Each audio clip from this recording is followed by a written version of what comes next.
Hi, I'm Dave, and this episode of TRP Tech Talk is tips, tricks, and troubleshooting. First, a quick tip. If you've ever noticed a small ring of fluid on the back of your pad when changing or checking for wear, it doesn't necessarily mean that your caliper is leaking. If you've recently bled your brakes, washed your bike, or just cleaned your caliper with alcohol, it could be residual fluid trapped between the piston and the piston insert. Now, this piston insert is a heat insulator. So to remove this fluid, we like to use a bicycle brake cleaner. We recommend the Finish Line Bicycle Disc Brake Cleaner. And then you're going to want to remove your caliper and remove your brake pads. As you can see, I've already done that.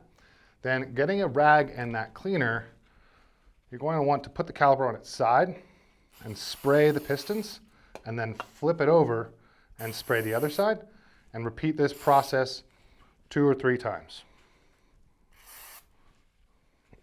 Now, this evaporates really quickly and is also really good at breaking down that oil.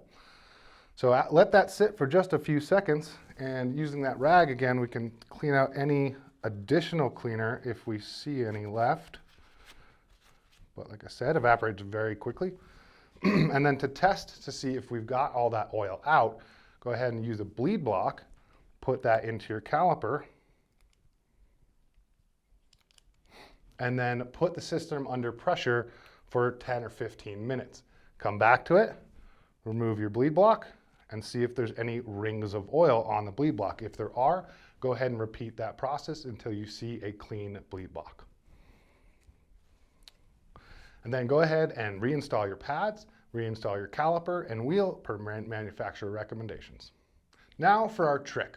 If you have a slightly rubbing brake pad or a slightly soft lever feel, but there's no air in the system, it could be because the caliper just isn't quite aligned properly, and that's forcing it to bend the rotor when it clamps down.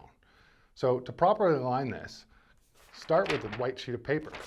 Put that on the ground to give you some contrast between the pads and rotor when you're looking down. And then using a 5mm Allen, we're going to slightly loosen the main mounting bolts so that there's a little bit of side-to-side movement in the caliper.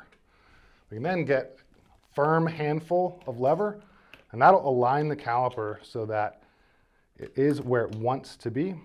And then we can slightly tighten these guys about a quarter turn at a time to prevent the caliper from walking when the head rotates.